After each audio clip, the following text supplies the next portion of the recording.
Karibu Tabora, karibu Toronto. Kwa nini nasema tambua vikwazo vinavyoweza kukuzuia usifanikiwe kama kijana? Kwa sababu kama kuna umri pekee duniani ambao hauzuiliki kwenye mafanikio, ni umri wa ujana. Umri pekee wa mwanadamu, umri pekee wa mtu ambao hauzuiliki kwenye kufanikiwa ni umri wa ujana. Ukisema huyu mtu ni kijana, maana yake ni mtu mwenye umri wa kati wa maisha ya mwanadamu, umri ambao unakuruhusu wewe kufanya kila jambo unalotaka kufanya kwenye maisha yako. Biblia inasema na imetupa kibali, inasema nimewaandikia vijana kwa sababu mna nini? Mna nguvu. Mtu yeyote mwenye nguvu huwezi kumzuia kwenda popote anapotaka, huwezi kumzuia kwenda popote anapotaka. Ukiwa na nguvu hauzuiliwi kwenda popote. Nguvu ni mtaji mkubwa sana wa maisha ya kijana, na ndio umri pekee wenye mafanikio duniani. Ni umri ambao hauzuiliki kwa jambo lolote. Mwili wako unakuwa uko oda, damu zako zinakuwa zinatembea, una uwezo wa kuzaa, una uwezo wa kufanya biashara, una uwezo wa kwenda mbali, una uwezo wa kutumia fursa mbalimbali zikakupeleka kwenye hatima ya maisha yako. Biblia inasema fahari ya vijana ni nguvu zao. Kwa hiyo nataka kukuambia ya kwamba kama ndivyo hivyo kwamba maisha ya vijana, maisha ya kijana yana kibali cha yeye kufanikiwa. Kwa nini vijana wengi wanaishi chini ya viwango vya maisha yao? Kwa nini vijana wengi hawaishi level ya maisha yao? Kwa nini watu hawaishi quality ya maisha yao? Kwa nini vijana wengi leo wanaishi chini ya level ya ujana wao? Iwe ni kwenye maisha, iwe ni kwenye biashara, iwe ni kwenye uchumi, iwe ni kwenye eneo lolote. Lakini unaweza ukajikuta vijana wengi leo katika mtiririko tulionao ndio walio chini ya maisha wanayotaka. Leo katika statistics za dunia, wanaoongoza kuwa na maisha ya umaskini ni vijana. Wanaoongoza kuteseka, kuishi maisha wasiyotaka ni watu gani? Na Biblia inasema wana nguvu. Hivi unajua ya kwamba katika maisha ya ujana ndio wakati wa wewe kula vizuri. Nani anakula hapa anavyotaka? Nani analala anavyotaka? Jiulize kama sasa hivi hulali kama unavyotaka, labda hujaoa au hujaolewa. Ukioa, nasema na wale labda ambao hamjaoa, jiulize sasa hivi unalala kwenye kitanda ambacho hakikupi raha mwenyewe. Hujaoa, yaani bado hujawa na mtoto, bado hujawa na mke. Ukipata, maisha yako yatakuwaje? Aya, jiulize wewe ambaye umeoa na umeolewa. Biblia inasema mtu awaye yote asimdharau mke wa ujana wako. Maana yake asimdharau mke wa ujana wako. Maana yake mke wa ujana wako anatakiwa akitokelezea namna hii, mwanangu, watu wasema ni huyo hapo. Nani? Mke wa John. Bwana Yesu asifiwe. Nani? Mume wa Ana. Mwanaume unatembea una power ya wanaume. Kwa nini? Kwa nini? Nimesema mtu awaye yote asiudharau mke wa ujana wako, au kwa namna nyingine usidharauliwe ujana wako. Kwa nini ujana wako usidharauliwe? Kwa sababu the more you are producing, vile unavyoviproduce iko kwenye viwango. Ile product ya maisha yako, namna unavyoamka, namna unavyotembea, namna unavyoomba, namna unavyoongea, namna unavyolala, namna unavyokula. Mwanaume hajui kumkea mke wake, mke naye hajui. Wote wanakutania tu kwenda. Kwa nini? Ni kwa sababu vijana walio wengi hawajui quality na viwango vya ubora wa kutunza maisha yao. Mnafikiri kwa nini hata vijana wengi hawawezi kuwapa raha wake zao? Umaskini ndio unaochangia mtu kutokuwa na nguvu ya kuproduce chochote, wala sio chipsi. Chipsi ni matokeo. Jambo la kwanza, akili ikijua huna hela, vyote vinazimia. Ukiwa na hela bro, ukiwa na hela, mke wako akiwa na hela, wewe mwenyewe ukawa na hela, wala hatuna haja ya kukuombea Mwenyezi Mungu mtie nguvu. Wewe mwenyewe mwangalie jirani yako, mwambie una hela. Ndoa nyingi zinavunjika kwa sababu ya umaskini wa kutokuwa na aina ya maisha ambayo Mungu anataka unapaswa kuwa nayo. Ukisikia swala la mapenzi, mapenzi ni language, ni lugha. Ni lugha. Hivi huyo mtu anakupa lugha gani wakati una produce pua? Vijana, Bwana Yesu asifiwe. Hiyo lugha gani upewe wakati ukirudi una produce pua kila kona? Pua kwenye kutembea, pua kwenye wallet, pua kwenye maneno. Una produce nini? Ndugu zangu, mimi nimeona miaka 20 nafanya mazoezi, sijafika. Ndoa yangu mwenyewe ina drain. Kuna saa naenda nyumbani, mke wangu anasema, baba, naambia usiniguse. Kwa nini? Sina mudi wa kuguswa, kwa sababu ndani yangu ninaona kuna vitu vinatembea. Paulo anasema hivi kwenye Wakorintho wa kwanza 16:9, kwa maana nimefunguliwa mlango mkubwa wa kufaa sana, lakini wako wengi wanaonipinga. Yaani kuna maisha kama kijana unatakiwa ufike mahali fulani, lakini unaona kuna watu wengi wanapinga maisha yako. Kuna watu wengi sana wanaopinga vijana wasiende mbali.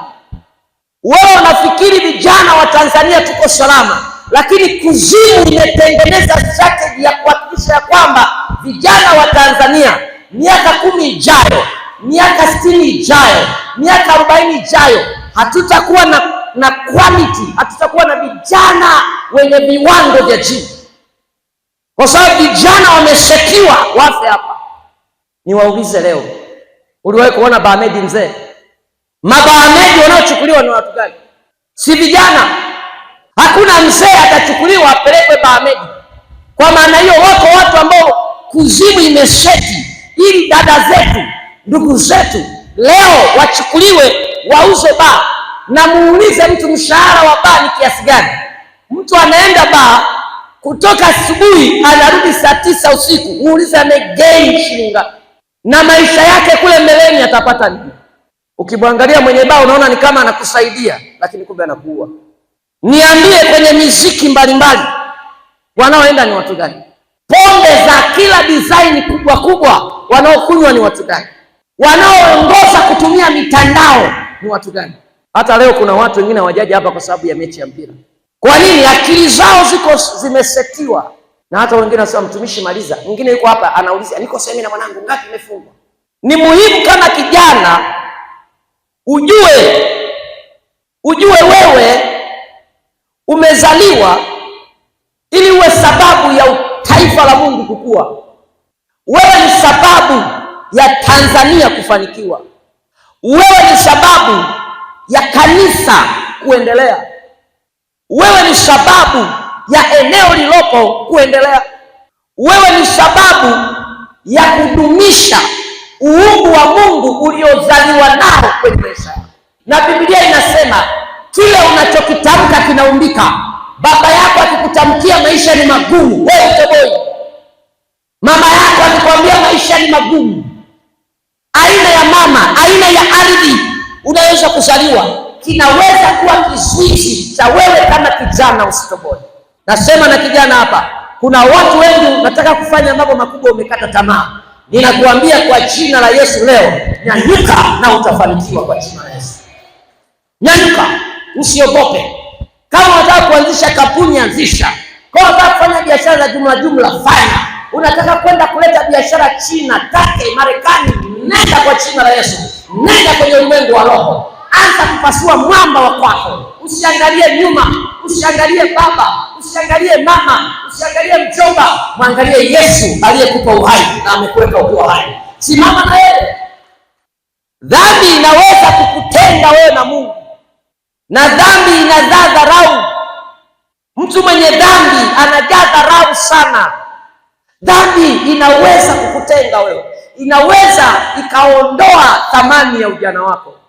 Na dhambi ikiingia ndani yako, vijana wengi wanapoteza kitu kinachoitwa uaminifu kwenye mali. Dhambi inasababisha unakuwa sio mwaminifu, unakuwa sio trusted kwenye eneo lako. Dhambi inakufanya unakuwa sio mwaminifu kwenye mali, lakini pia unakuwa sio mwaminifu kwenye maisha yako mwenyewe. Vijana wengi wanafunga ndoa hapa za kanisani, tayari wameshakutana huko, wanakuwa sio waaminifu kwenye maisha yao wenyewe. Uaminifu katika muda na wakati. Ukisema saa 3 iwe ni saa 3, ukisema saa 2 iwe ni saa ngapi? Ndio yako iwe ni ndio, hapana yako iwe. Uaminifu katika muda na wakati. Semina iliyopita nafikiri niliwaambia, kama sikuwaambia na wakumbusha. Uaminifu katika muda. Usiishi nje ya muda wako kama kijana. Jifunze kutembea ndani ya majira na wakati Mungu aliyekupa kama kijana. Nilisema siku ile kutoka 0 mpaka 25 ni mwaka wa maandalio ya maisha yako. Unatembea hapo katika maandalio ya maisha yako. Unajifunza vya kutosha, unafanya kazi kwa bidii, unajifunza maarifa na maelekezo ya kila kitu. Unakuwa kijana lakini unayejua vitu vingi. Usirizike na kitu kimoja, kwa sababu ndio uko kwenye wakati wako. Nafanya maamuzi makubwa. Usiishi hovyo hovyo katika umri. Usijichanganye. Miaka 25 mpaka 50 ni mwaka wa kuwekeza. Unawekeza, unaanzisha kampuni. Usichelewe kuwekeza. Usiishi maisha yenye kiwango cha chini. Kikombe chako lazima kifurike. Uishi maisha ya kikombe kilichojaa, sio kikombe kitupu. Kikombe chenye nguvu ya kutosha, sio robo kikombe wala nusu kikombe. 25 mpaka 50. Ishi maisha ya ziada, nenda maili 2 zaidi. Nenda kwa kila mtu, fanya kazi. Fanya kwa usahihi na kwa ukamilifu. Unaishi kwa usahihi na ukamilifu. Ni mwaka ambao katika umri huu unaweza ukachaguliwa hata ukawa rais, hata ukawa askofu, hata ukawa manager, hata ukawa director. Ni mwaka ambao akili yako lazima itulie kama kijana. Unaweza ukachaguliwa kusimamia mamia ya watu, kusimamia maelfu, mabilioni ya pesa. Ni mwaka huu 25 mpaka 50. Mwaka wa kutoa na kusaidia wengine. Mwaka wa kuwa na kazi kwa usahihi. Kama ni cheo kwa usahihi. Kama ni huduma kwa usahihi. Mwaka wa kuomba maelekezo juu ya baraka zako. Very serious. Mwaka wa kujitengenezea misuli ya vita katika kazi na wito uliopewa. Tengeneza misuli ya vita kupambana katika dunia hii. Mwaka wa Mungu kurejesha yaliyoibiwa na Tinuti na madumani. Mwaka wa 51 mpaka 70. Sasa ni mwaka wa kutumia ulivyovichuma. Ukiwaona watu hawa kama Waarabu, Wahindi, watu gani, watu wamenunua mahisa, kila siku zinasoma tu kwenye simu zao hela. Ndio maana unawakuta wako kwenye pool table, unawakuta wako wapi, na wewe unaenda kujiunga. Unaweza nimechongwa, nikachongwa, wenzako wana hela. Unaenda unakaa na mtu kwenye pool table saa 3 asubuhi kijana, kumbe wenzako wana investments, wenzako wamezaliwa. Nikuulize, ulishawahi kupanga foreign na mtoto wa Kiarabu anatafuta kazi? Mwenzako anazaliwa anakuta visima vya mafuta, anakuta shells, anakuta hisa, anakuta vitu vimenunuliwa. Wewe unazaliwa kwenye familia yenu, unazaliwa kama mimi hapa, unalalia kitanda cha ngozi mwana. Ukigeuka hivi dagaa, ukigeuka hivi mchicha, ukishusha mguu chini maji ya mbuzi. Wenzako wanazaliwa is already invested. Wewe una uchungu upi? Unawezaje kukaa na mtu zaidi ya dakika 40-50? Unapoteza tu muda. Unawezaje kusogoa na mwanamke mmoja eti anakuambia juu ya habari za mwanamke aliyekamatwa lodge? Mwaya nikuambie, ilikuwa hivi na inanisaidia nini mimi yule aliyekamatwa? Tell me about maisha. Kuna marafiki unapaswa kuwatoa kwa jina la Yesu. Kila siku wamejaa umbea. Na kuna wanaume pia wambea. Wapo. Mwanangu, namuona yule dada kajazia na mtikisiko. Hasa mtikisiko unamsaidia nini? Hivi unajua huo mtikisiko unafiatukaga? Unaishaga. Karibu Tabora, karibu Toronto.